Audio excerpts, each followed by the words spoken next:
Twitter.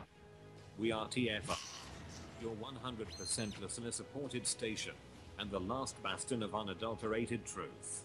Join the media shift by becoming a TFR supporter today, and send a clear message that the mission will not be jeopardized by corporate greed. Together, we will stand as protection from deception.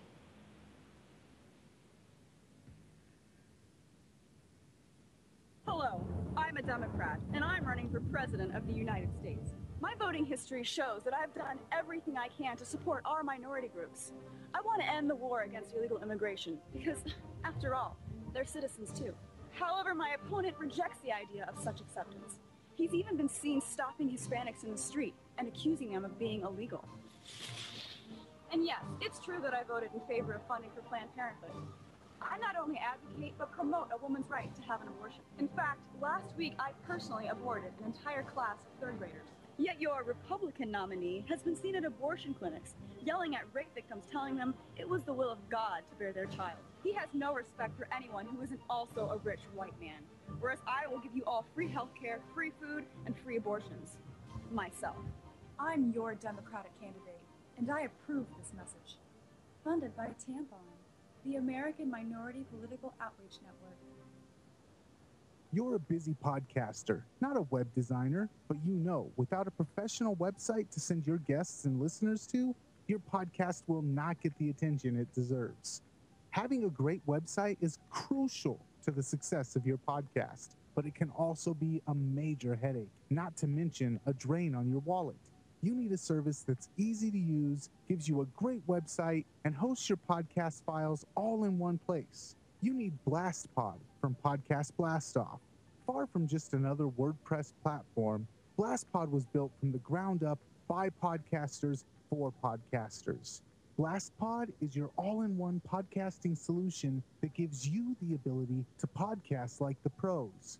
Sign up now and get access to your BlastPod website today. Putting the power of podcasting into the hands of the people. PodcastBlastoff.com.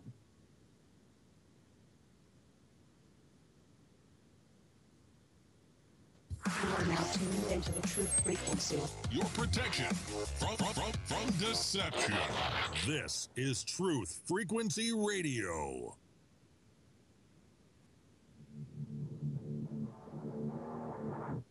The Rundown, Monday through Friday, 9 p.m. Eastern, 6 p.m. Pacific. Check out therundownlive.com. Attention host. The system microphone will be live in 3, 2, 1. 9 p.m. Eastern, 6 p.m. Pacific. Check out therundownlive.com.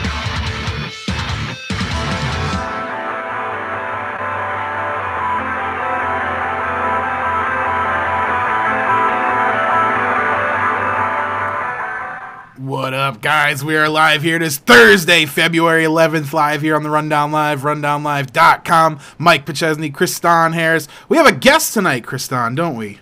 Yeah, we sure do. Brian Tuohy, investigative sports author and journalist, will be joining us. He has written multiple books, including The Fixes In, and that's basically about gambling and fixed sports, as well as disaster government. And you guys know how much Mike and we really enjoy sports. We're here in Wisconsin, where the Green Bay Packers basically are born and bred into us. Green and gold, and I talk about all these interesting subjects, but you'll never see me do a show on Sunday at noon, Kristan.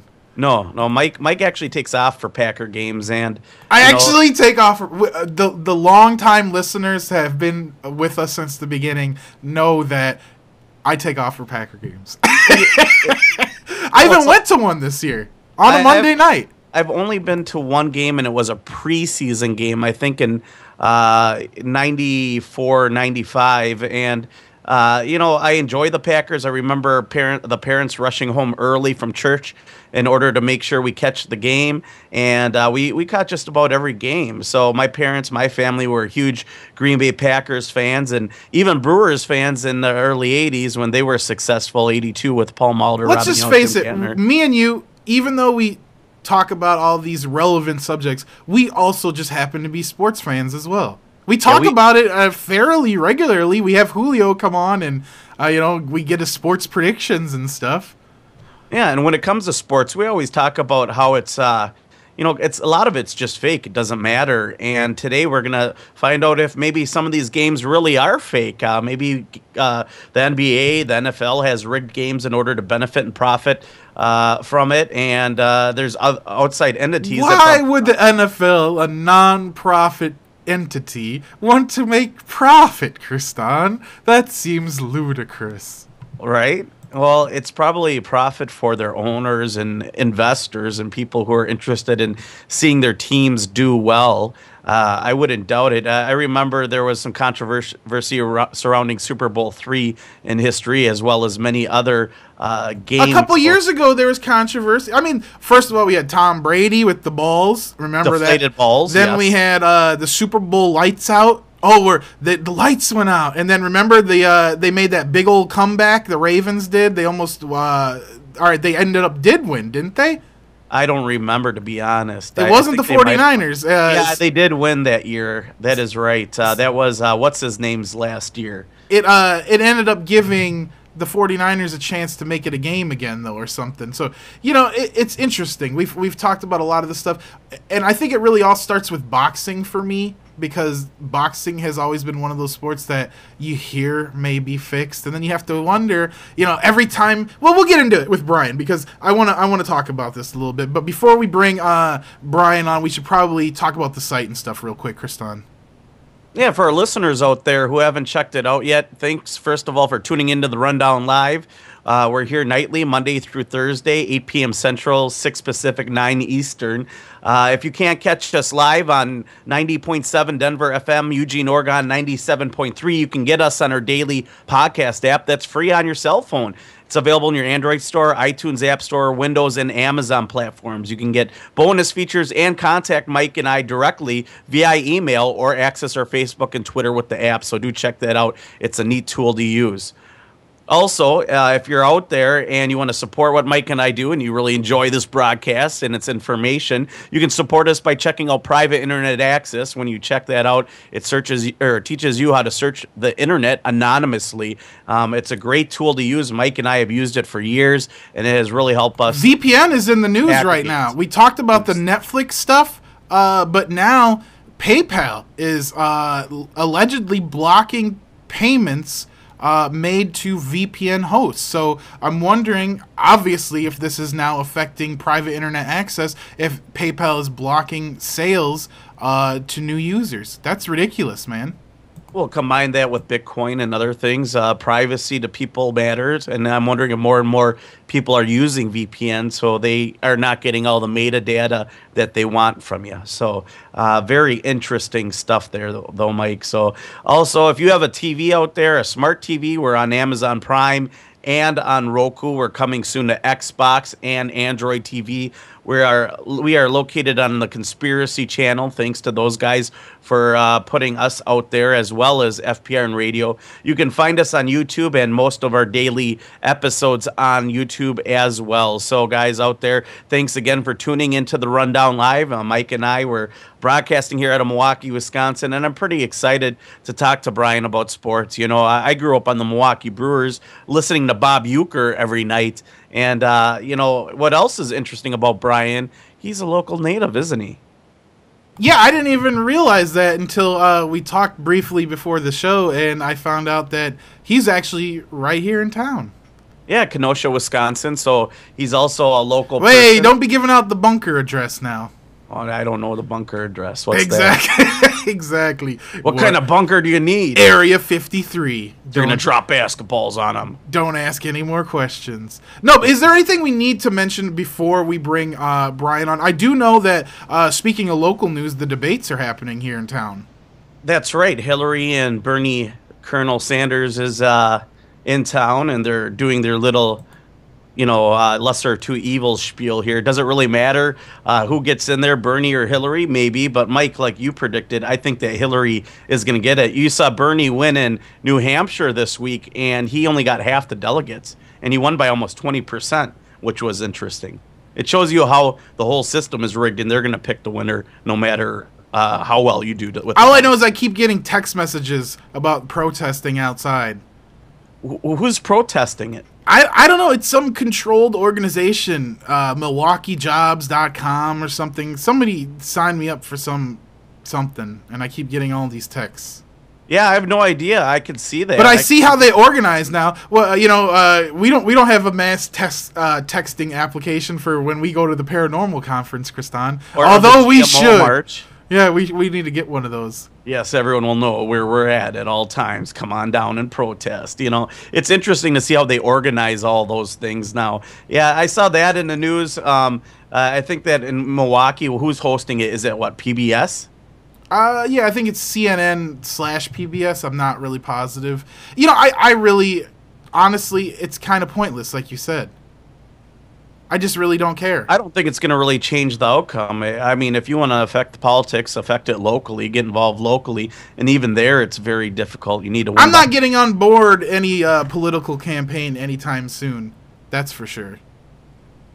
Well, Mike, it sounds like you learned your lesson from the last 10 years when Ron Paul ran, right? I think a lot of the Bernie supporters, I'm not hating because, you know what, they'll discover the hard way just like we did, but this is how you get involved in government. You kind of understand the way it works. And I think, speaking of government, like we said, Brian, I think he knows a little something about that. I mean, so it's interesting. But back to sports, Kristan, we talk about sports fairly regularly, not all the time. We talk about sports, though, especially during football season. That seems to bring out the real tribalism. For whatever reason, when the weather starts getting a little crisp and you start seeing the guys wearing the giant padding and their little tights, you start saying, oh, it's time for some football. But there's a lot of people out there that also think now it's time to make some money. And you have to wonder, what's really behind that? When all that money is changing hands, we just had the Super Bowl.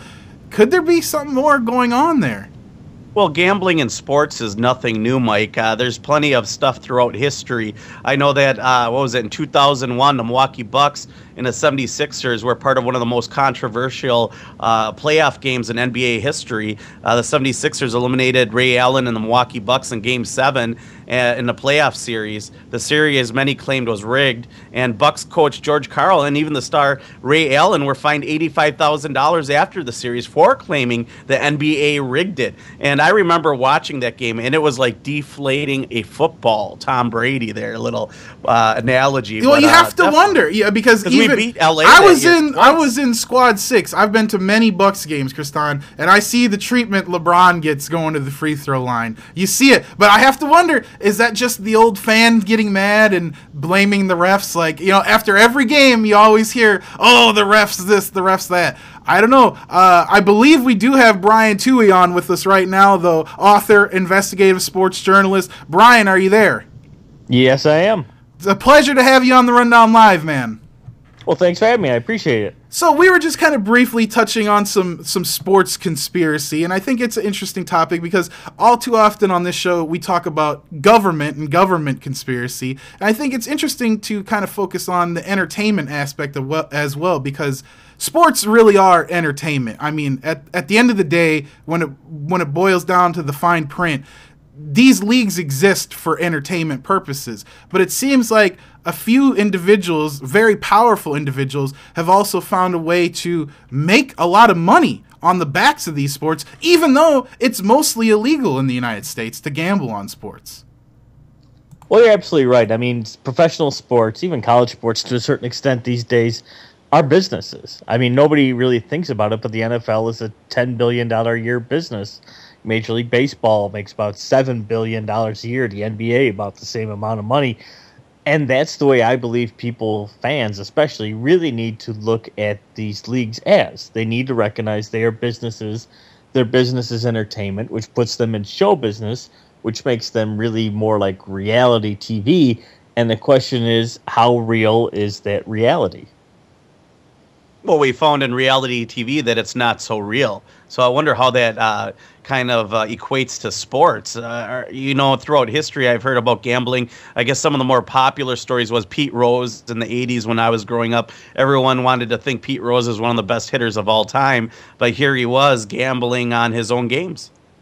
Well, even before you get into the gambling, go back to, this whole business and entertainment idea is, the NFL, if it wants to, it can legally fix its own game.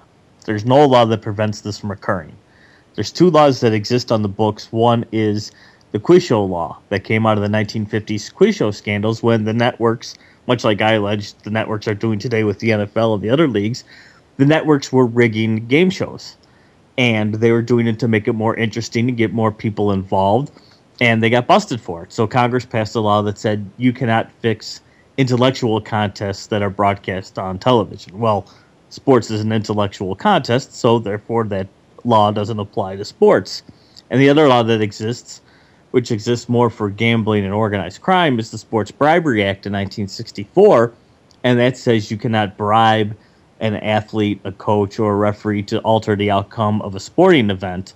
That's a federal law. That's a federal crime if you do so. Well, if the NBA, for example, as Tim Donaghy, the disgraced NBA referee, alleged, that the league tells its referees how to officiate, in other words, who to, as you talked about with the Bucks 76ers game, if they said, hey, give Allen Iverson and the 76ers a little more leeway, don't call these fouls, don't do this, but be a little tighter on the Bucks, that's merely an employer telling an employee how to do its job. It's not bribery. So there's no law being broken. So if the NFL says, look, we don't want you to call, pass interference on this team, we don't want you to call holding on this team, we want you to do this or that or the other thing, and that alters the outcome of a game, well, so be it. There's no law being broken. And my argument is if this is a multi-billion-dollar business and their goal is to make as much profit as possible, then why wouldn't they do these sorts of things? Because it's the best business decision to make. But we thought the NFL was a non-profit entity. You're saying this is like WWE possibly, and things like the NFL and the NBA, that they're rigging things. There's that possibility, and it's completely legitimate? It's a very real possibility, yes.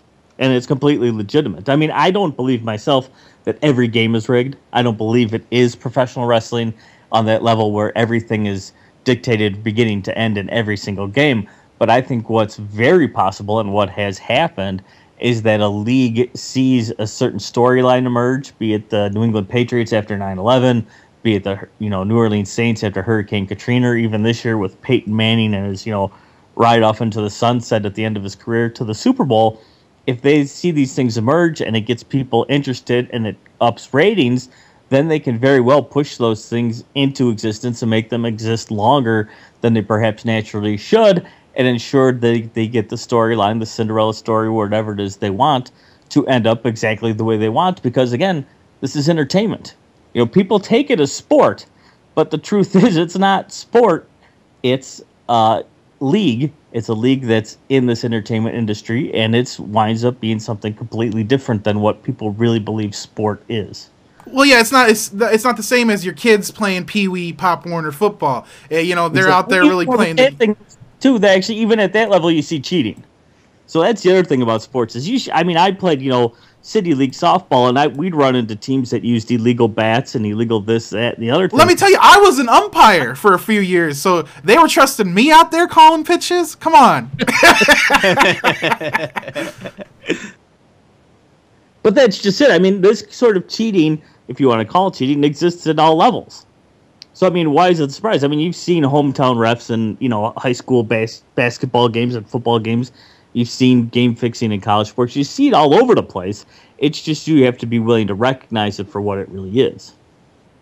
And you would want to assume that in a perfect world, they would never do that, Brian. They would never want to do that to the people. It's 100% legitimate. But I remember as a child, I hate to compare it again to wrestling, but there was a time when I believed wrestling was real, and it may not be on that same extent, but how many people need to be in on a fix? It doesn't necessarily need to be the entire organization. It doesn't need to be the entire team. It only needs a few people in on the fix to actually make the thing work. Well, exactly. And I mean, I think if you've been indoctrinated in sports, as many of us had since childhood, it's almost like the Santa Claus thing. You believe it until you learn otherwise, until it's revealed to you that, there is no Santa Claus, there is no Easter Bunny or whatever. And with sports, that doesn't happen because you're constantly being bombarded about how real it is and how this matters and how that matters. But the fact is, like you said, in terms of fixing the game, like one gambler said, you give me a quarterback, an offensive lineman, and a defensive back, those three players, I can give you any NFL game you want. I can make that team lose instantly with those 3 guys. And I would argue you get just even an offensive lineman, and you can dictate how a game will play out. If he doesn't, make a block, a couple of false starts, a blatant holding call, that can throw an offensive off, and there goes the game. But even with a referee, we've seen games altered because of referees, because of officiating. Be it a flag, be it an instant replay. In basketball, same type of thing. Baseball, same type of thing. Hockey, same type of thing. You can do this with very few people, and it doesn't need to be, which many people think, like a vast conspiracy where you need all 12 guys on an NBA team to rig a game. You have one guy, one of the starting 5, you own 20% of the team, 80% of a team against a 100% team. The 100% team is going to win every time.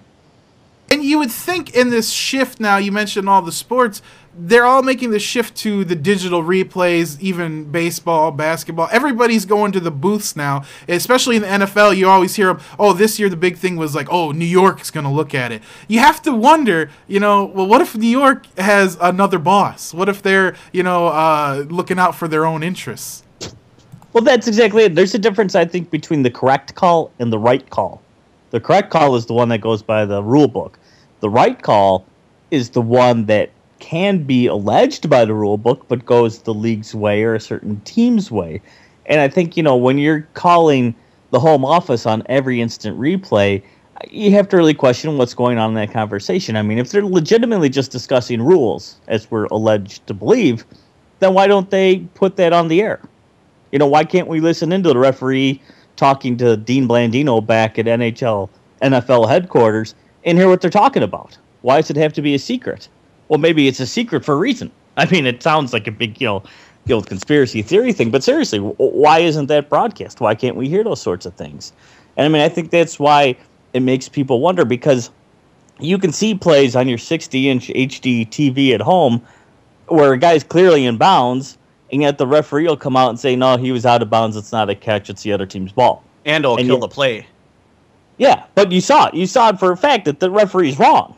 I mean, even just in the Super Bowl, I think when we had that catch in the first quarter made by, I think it was Kotri on the Panthers, he caught the ball.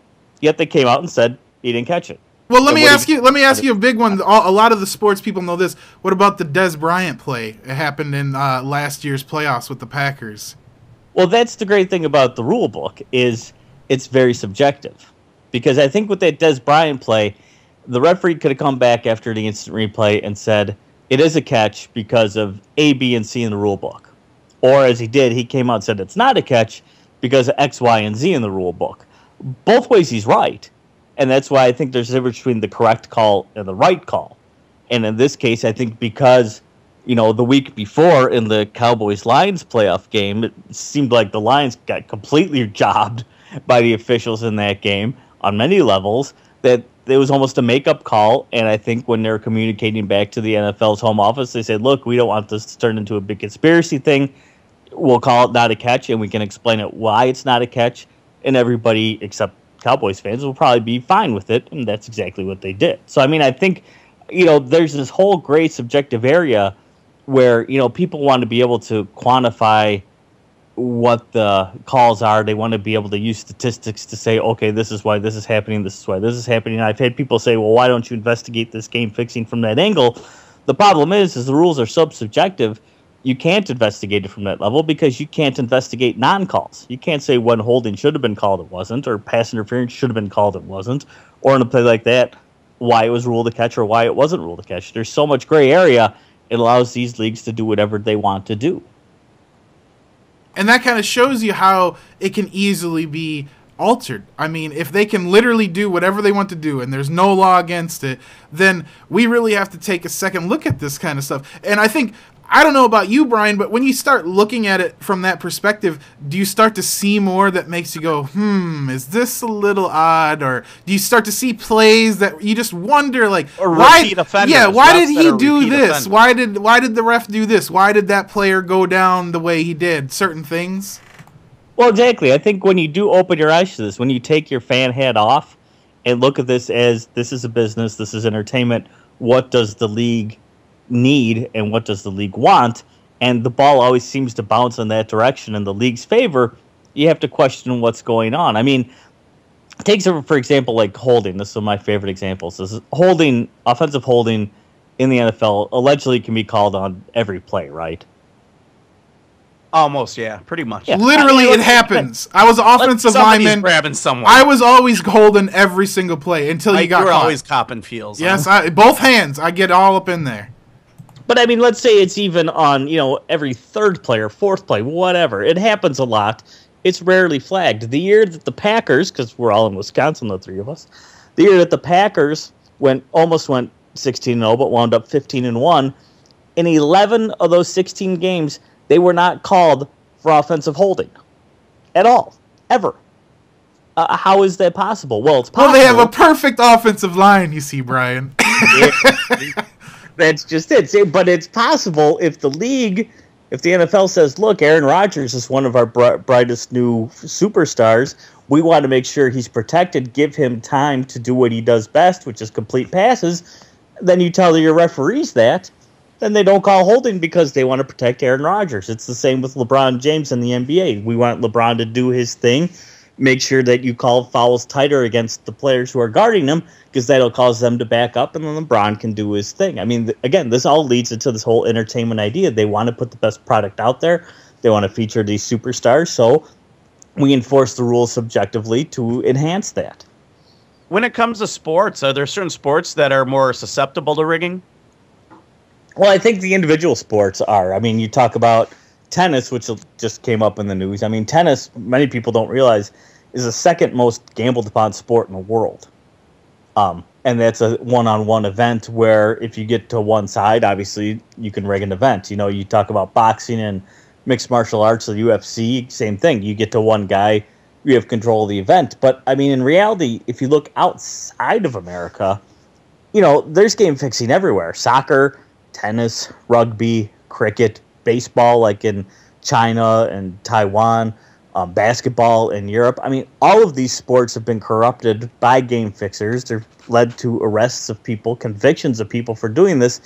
Yet here in the United States, ESPN and the rest of them act like this never happens, like it's impossible to do, when in fact we know for a fact that, World Cup matches, the biggest sporting event in the world, the World Cup soccer matches, we know they've fixed games at that level.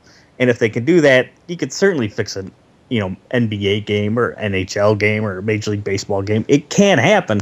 Just the problem is the sports media doesn't want to look for it. Or even golf, for that matter. You would think something like golf, that would be able, or whether a single person could make a big difference in, losing or getting a bad stroke. It's very simple when it's a one-person sport. That's interesting. Well, exactly, and I mean that's the danger of it all. Is all you need to do is corrupt the right person at the right place and time, and I mean we've seen through gambling and organized crime that happens way more than I think people believe. Because everybody, all these athletes are people. They have weaknesses. They have drinking problems, drug problems, women problem, men problem, gambling problems. All of this can be exploited to get them to do what you want them to do. And when there's this much money involved. And there's money involved both at the business level of the NFL and these other leagues, but there's also huge, vast billions of dollars involved in the illegal gambling world here in the United States. That sort of money has influence and it can easily corrupt things. Are we talking fantasy football here? Isn't it funny how that's just openly available for anyone, and that's blatant gambling? People are winning. Yeah, all these new gambling leagues, right? It ties all into this. Call it gambling because they don't. Well, right. It's not gambling, but you can win money. Yeah. Well, same thing. I interviewed the guy who's also in Wisconsin. Was it Brian, we're going to break here. We're going to be coming back from the break here in 3 minutes. Thanks, guys, for tuning in to Rundown Live back. We'll be back with Brian Tuohy, author and sports researcher, talking about fixed sports. Truth Frequency Radio.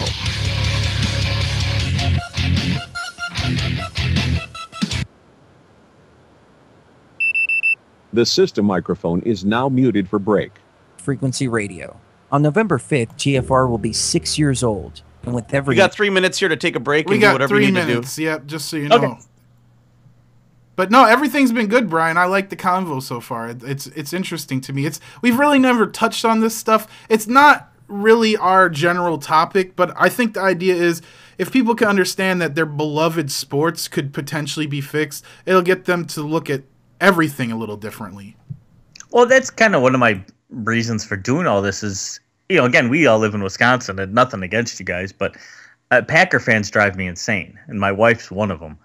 It's because, it's like when they lose, the whole state's depressed. And we always make jokes about how domestic violence goes up in Wisconsin after the Packers lose. It's the only time. Exactly.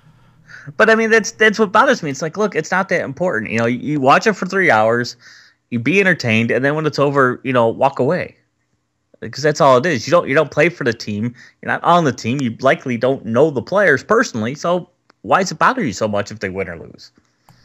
Because we play for the Green Bay Packers. We own the team. We have a piece of paper that we own stock. Well, that's true. You might be an owner. There's that aspect. That's the Packers connection. But it is always funny to listen to sports radio and hear people call in and say, we need to do this and we need to do that. And it's like, well, when did you get on the team, buddy? So I don't know where we're going to take it here in the second half. I think we're just going to stick with it. I do want to ask you a little bit about government, but I'm going to keep that short at the end because I'm interested on your first book and continuity of government kind of. Maybe we should talk about the importance of sports during the 9/11 incident, how it was used really divisively to help keep people together and their attention off of maybe all the scandals. So yeah. And I kind of want to. We don't need to talk. I kind of want to touch on like mixed martial arts. I know you said that's not your major thing, but I at least want to mention it because there's so many people. UFC is like growing so huge now, and I think it's interesting. We should at least have the conversation. But here we go. 30 seconds, guys. I'm going to bring the network back on, and then we're going live. Endurance, tenacity, and trust. The reason it is so hard is because to be a free and sovereign being, we have to smash every lie, even if it hurts. It is good to be reminded of how resilient, unbreakable, magnificent, and powerful we truly are. And if anything provides a foundation for that, it is the book, Our Universal Journey. Go to ouruniversaljourney.com.au. All right, here we go. Enemy Within Radio with Tom Barnes. Saturday on Truth Frequency Radio.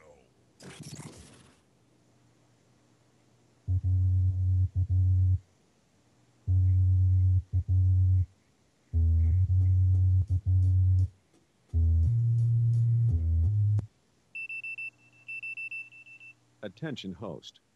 The system microphone will be live in 3, 2, 1. Rundown.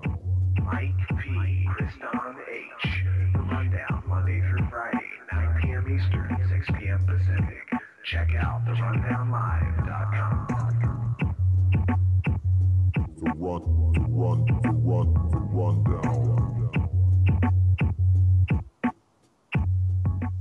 RundownLive.com, Truth Frequency Radio. We're hanging out here with our guest, Brian Tuohy, and, we're talking about some interesting things. I think it's important for individuals to really understand that when we're talking sports, that it is entertainment. It's the same thing when we talk Hollywood, Kriston. We always, stress to people that this is entertainment and it's there to distract you. Well, so is sports, and there's a lot of money being exchanged. What makes people so confident that these outcomes can't be altered? I mean, we just talked to Brian about how it only takes a few people to alter outcomes. And then you have sports that have intensive regulation, like boxing and MMA, where they have all these procedures and laws and licenses they have to get to make sure the sport is legitimate. Well, it's there to make you think it's legitimate. All it takes is one individual, a judge, a fighter, one person to really change the outcome of these sports. And I think, when people really let that sink in, it makes you think, am I putting a little too much faith into these sports? Like we were talking about in the break, when the Packers lose, Wisconsin turns blue. Everybody gets depressed. People put all their emotions and faith into these games, and what if people truly knew that the outcome can just be fixed, literally? That would be amazing. Well, it's almost like equating someone to find out that their whole religion is false or something that they believed in. It's almost like a religion, Mike. If you're a Green Bay Packers fan, you're diehard, and people are obsessed about it. I toured the nation, and everyone always talks about, boy, I hear Green Bay Packer fans, they're crazy, they're obsessed. And, to be honest, we really are, and I'm sure Dallas Cowboy fans are just as obsessed, or Chicago Bears fans, or Cubby fans, or whatever the sport may be. People really start to adopt these players as if they know them, Mike. They start to feel like they're part of that individual's life. Look at the reach. What injury and their rehab and their personal aspects of their life. It's like Celebrity. It's like Entertainment Weekly. Well, these leagues have so much reach now. The NFL basically owns Sundays for half the year. I mean, these organizations have a lot of power, and they're making, I think, billions of dollars. They're making a lot of money. So Brian, we're talking about, which sport has, more tendency to lead into corruption. And I was asking you kind of about examples that you have seen. So is there a particular sport that you can point to and say, I have evidence that there is some shenanigans going on in this particular sport? I have evidence against them all. Take your pick. I mean, they all of them have, histories and things that went on in the past that should make you really question. I mean, a lot of people, like Major League Baseball, for example, when people say, well, these sorts of conspiracies can't happen in sports, 'cause you can't get the owners to agree on anything. Well, Major League Baseball, which many people have forgotten, in the 1980s, there was a big scandal that was just basically labeled collusion. And what really happened, and I'm not exaggerating, is every owner got into a meeting with the commissioner at the time, and this is around 83, 84, somewhere in there, and they said, look, the money's getting out of control, what we're paying these players. Let's all agree not to sign anybody else's free agents. And everybody from the Yankees on down said, okay, that sounds like a good idea. So here you had all the owners sit in a room and agree that they would not pay their players, even if they could make their team better. I mean, one guy could have rebelled and signed almost like a Hall of Fame team out of free agents from other teams and didn't do it because they'd rather make money than they would win or lose. So, I mean, these sorts of things really happened. The only problem is they did it so blatantly is they got caught and the players union sued them and won almost like $300 million from the owners. But this also happened in the NHL a little bit earlier than that, and the NFL's been accused of it in the past as well. So, I mean, these guys can get together and make these sorts of business decisions, and it's been proven. Well, when you look at teams that move from city to city, it doesn't mean that they're not profitable. It means that the city that they're moving to, they can make more profit in a lot of times, and they're not really concerned about putting together a winning team. Like you mentioned, they're really worried about the profits at the end of the day. For the most part, I mean, there are some owners that exist basically to lose money because they're using their team as a tax shelter or they're using them as a loss against all their other businesses and that sort of thing. But I mean, for me, for the most part, I think most of these guys are looking at it as another revenue stream, another way of profiting because, they never do anything for free. I mean, we've just seen the NFL, despite finally getting rid of that nonprofit organization that the home office had, they were charging the military to honor, uniformed officers for crying out loud. I mean, the NFL is stupid nothing to make a buck. And the other leagues aren't far behind. This is really about money because it is a business. And again, I hate to keep belaboring the point, but that's the way I want fans to recognize this, is recognize it as entertainment and realize in many ways, because you guys kind of hit upon this when we came back from the break, is, the ancient Romans put on the gladiator games to distract the populace in order for the government to do what it wanted to do, and it worked perfectly. And in many ways, I see that being repeated with sports today, is that local governments, cities and whatever, will build these stadiums using public money to put on these sporting spectacles to basically distract a large portion of the male populace from really what's more important. I mean, you think about it in the grand scheme of things. I mean, it was like 115 million or 20 million people tuned into the Super Bowl, but how many have tuned in to watch the presidential debates? I mean, which is really more important in life? Who's going to be the president of the United States or who wins the Super Bowl? And yet everybody's tuning into the Super Bowl. And I mean, to me, it's a little frightening. Well, even the elections have turned into entertainment. I mean, look at the ratings that Donald Trump has brought in and how many debates they're having. It seems like they're having more debates this year than they've had recently in past. Because it's all entertainment. Because it is an entertainment factor as well there. But I think, again, the scale is more people are tuning into sports than they are into politics and things that are maybe more important on the grand scheme of things. You touched on an interesting subject, which is the manipulation. I'm wondering, you mentioned the military paying for the soldiers to be featured, and they do the flyovers and stuff. We briefly talked about 9/11 and the Patriot conspiracy in 2001. I'm wondering, is there more to that to kind of, work together to promote some kind of message there? There very well could be. I mean, it wouldn't surprise me because, there is a definite connection between the sports leagues and the federal government. I mean, they do give them exemptions. Local governments give them tracts of land. They give them tax breaks. They give them all sorts of things. When the NFL has the Super Bowl in the city's expected to provide a whole bunch of services ranging from free golf to police protection to roadblocks to all this at no cost to the league. And the city's more than happy to turn over that, public money to the league without, a second thought. So, there is definitely a tie between them. And there's tie even, like I say, at the federal level because they allow the leagues to actually police states to prevent them from legalizing sports gambling. That's why the whole big New Jersey thing came about when they legalized sports gambling. The federal law basically deputizes the NFL, the NBA, Major League Baseball to sue the state of New Jersey to enforce that law.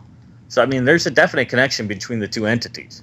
Well, this year, more than any other year, 2015, I noticed that there's way more politics on ESPN. You had presidential speeches, you had Obama on there, you had all these different political entities showing up all the time on ESPN and political issues. Prior to this year, I didn't really see a whole lot of that. I find it interesting how the government is maybe trying to reach out more and use it as a propaganda tool in order to really get people who are interested in sports to be things like anti-gun, which you see a lot of anti-gun propaganda with the NFL. So that's just an observation. I don't know if that's true. Well, I don't think it's too far from the truth. But at the same time, too, you got to remember, ESPN's owned by Disney. And Disney's part of a major conglomerate.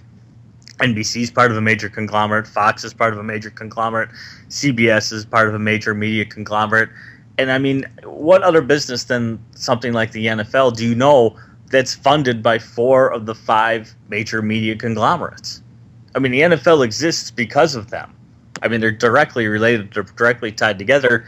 And how much political connection do those major media conglomerates have back to Washington, D.C.? I don't think it's a stretch of the imagination to connect all of this together. It's just a question of how deep do those tentacles go. And they all get their tentacles in because they all broadcast the games on their various networks. They all get their little piece of the action. Well, and like I said, they literally fund the leagues. That's the scary part. The NFL makes about $10-11 billion a year. $6 billion of that comes from the television networks. The league wouldn't really exist in the form it does without television. And many of the other ones, Major League Baseball gets around, I think, $4 or $5 billion a year. The NBA gets around $3 or $4 billion a year. The NHL gets a little less, but they're really dependent on television to exist. And that's why I go back to this entertainment thing is because they require television to exist, that means that it's not about the fans in the stadium, it's about the fans watching at home. And to get more fans to watch at home, that means you got to make a more entertaining product. And to make a more entertaining product means you probably have to manipulate what's going on to make it entertaining. Because let's be honest, it's really repetitive otherwise. A hockey game's a hockey game's a hockey game. Well, but if you have all those digital breaks to review the plays, then you can run more advertisements. That's more TV timeouts. Exactly. And that's part of it. They need the ratings to generate the profit. They need the ratings to generate the advertising revenue. And they only want to advertise on these games because of the ratings that they're getting. So, it's all tied together to this whole entertainment idea. I remember being a real young kid watching football, and I asked my uncle, I'm like, why is there so many commercials? And I just remember him telling me, well, they got to pay the bills somehow. And it's true in that sense. I mean, they're paying the bills, but they're also, I think they're collecting quite a bit of cash on the side as well. Well, they don't play the games for free. You know, the NFL isn't playing the games for fun. They're playing the games to make money. You know, same with Major League Baseball. They're playing the games not just for fun, not just as a service, but they're doing it to make a profit. And it's like their revenue is going up and up, especially the NFL. You look at something like UFC, I kind of mentioned earlier. I have a lot of friends that love UFC, mixed martial arts. I personally enjoy it. I like watching the pay-per-views. I enjoy, the sport. But I wondered myself, I've seen some fights that I thought were questionable. I know about the boxing rumors, Don King, all the stuff getting fixed back in the day, and I'd have to wonder, is it possible even with all the regulations in place? Oh, you got to remember, first of all, the boxing rumors weren't rumors. That's reality. There were tons of fights fixed. And I'm actually starting to do research about this, but back in the 50s when Friday night and Wednesday night fights were a big thing in America, basically one guy, a mobster by the name of Frankie Carbo, ran boxing, okay? And Carbo was so powerful, he ran who fought who and sometimes who would win over who to make the best fights. Now, Carbo, this is interesting, worked along with, was it William Wirtz or Arthur Wirtz? One of the guys who won the Blackhawks, the original owners, and James Norris, who his dad's named the Norris Trophy in the NHL after, because those two guys owned Chicago Stadium, Olympia Stadium in Detroit, St. Louis Arena, part of Madison Square Garden. And Carbo worked with these two NHL guys to put on fights in their arenas and then sold that to CBS and NBC as Wednesday night and Friday night fights.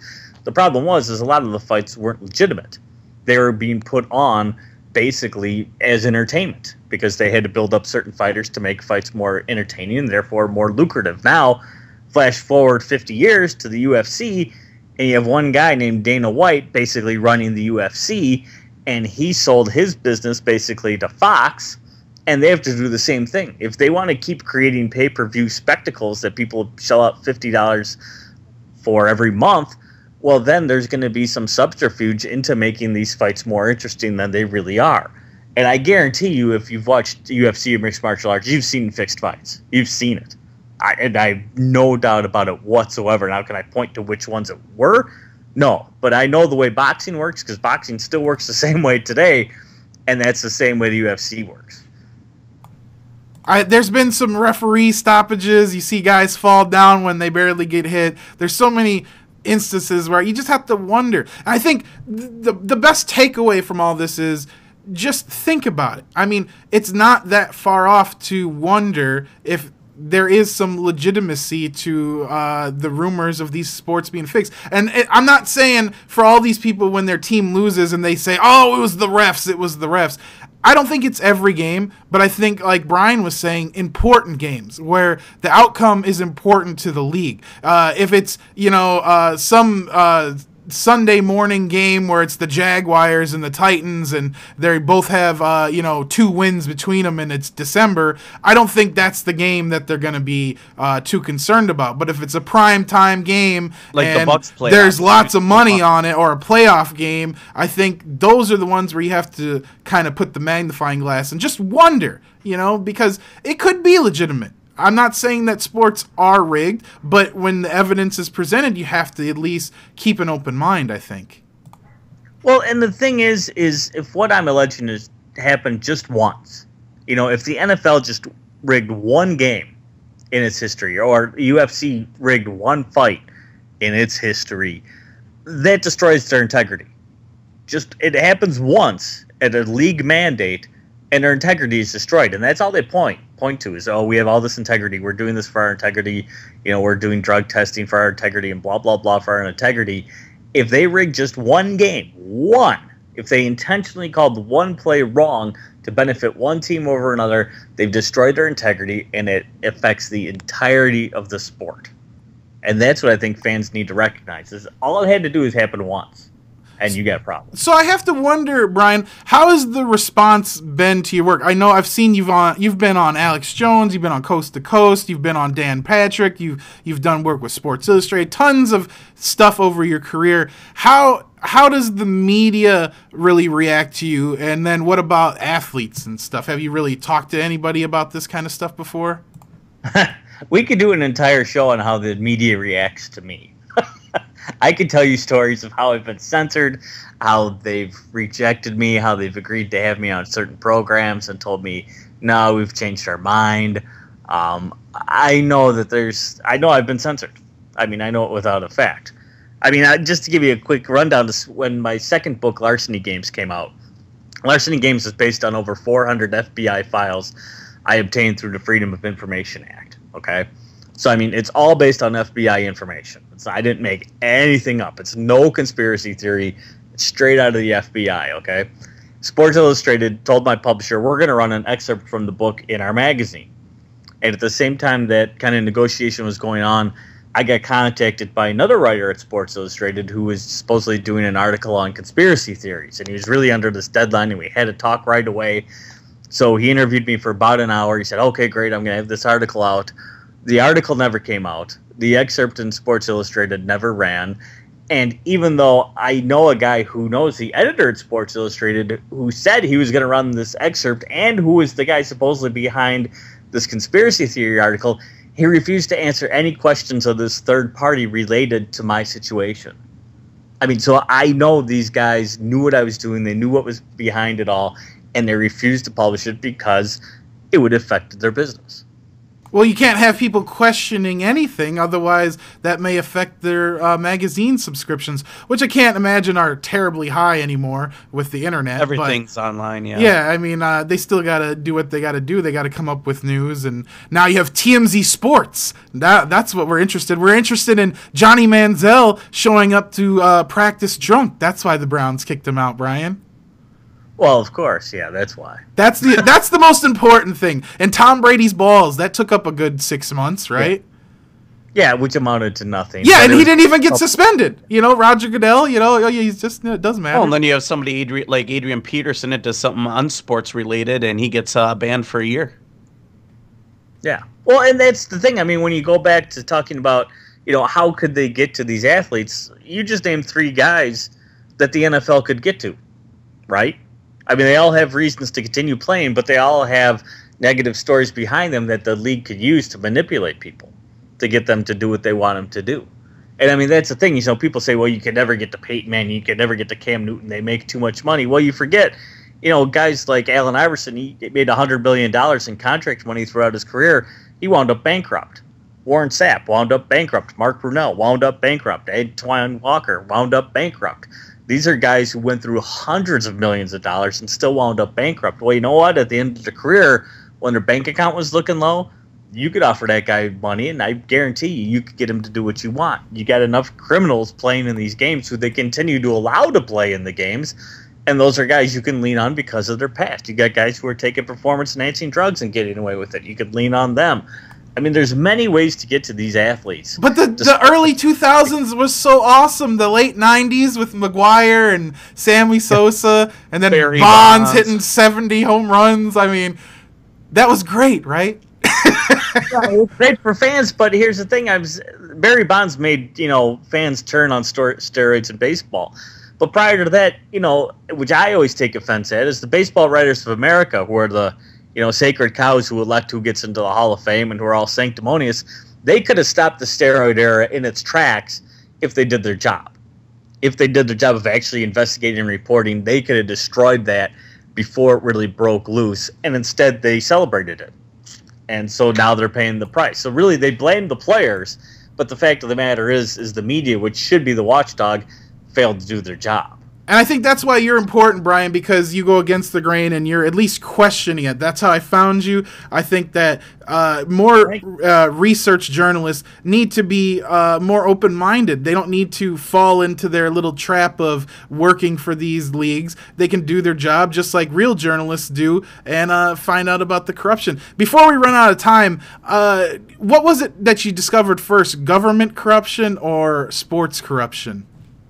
Well, corruption's corruption, but I really started with the sports thing, and then after a while, I got so sick of writing about sports, I started digging into the government and continuity of government plans and that sort of thing, just for something else to do, because you can only do so much sports before you get burnt out on this stuff. Well, maybe we'll have to have you come back sometime and we'll talk government. We'll talk about the Federal Reserve and infinite money printing and the police state and talk about all the wonderful things we usually talk about. You know, all those great FEMA camps that also double as sports stadiums. Oh, yeah, we didn't even get into that. All the money invested in keeping these things up to date and military friendly.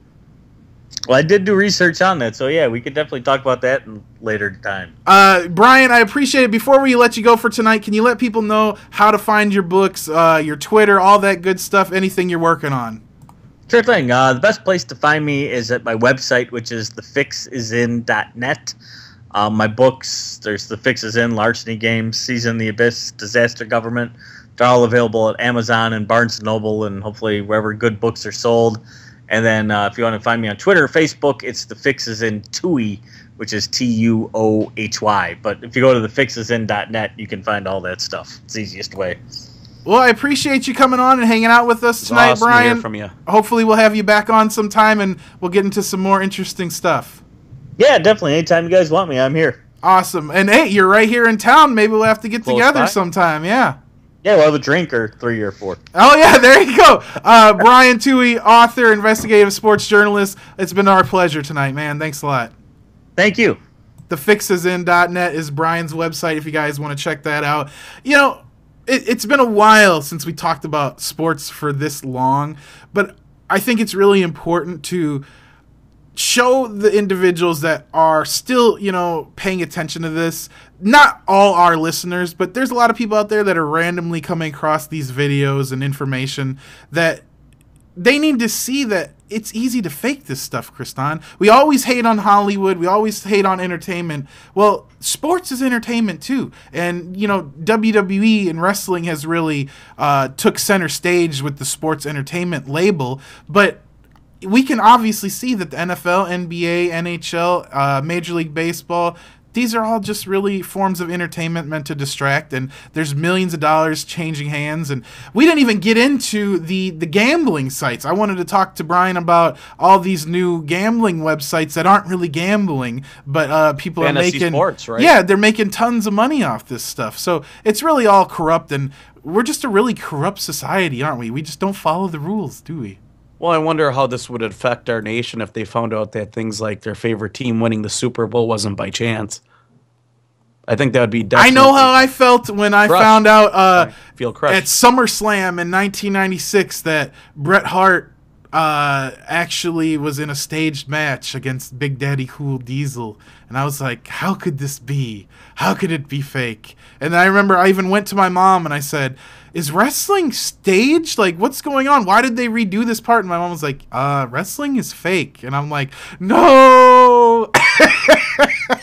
Yeah, that's like deflating the balloon. Somebody popped your balloon, Mike. Yeah, and I think we popped a few balloons tonight. People are going to say, UFC and NFL can never be rigged. Well, don't say never, because it can be. Just like any form of entertainment, we have to break it down. Super Bowl III.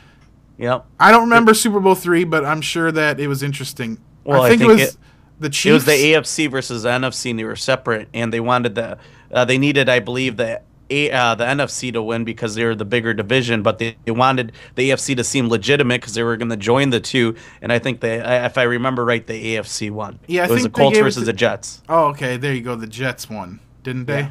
Yes. Joe Namath or something like that. I think it was controversial. I don't remember. I'm not that good with the stats, but then again, I'm not a sports expert. That was the Bart Starr era. Green Bay Packers were in the first two Super Bowls, and of course, they won those and plenty of This will always be remembered as the sports edition of the Rundown Live. But we do have to thank Brian for coming on. Anything else, Kristan, before we're out here for the weekend, man? Yeah, you guys out there, make sure you guys find us online. Tell your friends to check us out. And if you guys have guest requests, send them to us at showtips@therundownlive.com. We learned a lot about sports today, and maybe we popped some bubbles like you mentioned, Mike. I would feel very bummed like I did in 2001 when the Bucks didn't make the playoffs, you guys. Therundownlive.com. You guys stay tuned. We'll be back next week with some great information and news. Make sure you go to the site. Love you guys in the chat. Thefixisin.net. Check it out. Thanks again to Brian Tuohy for coming on the show. Truth Frequency Radio, Rundown Live.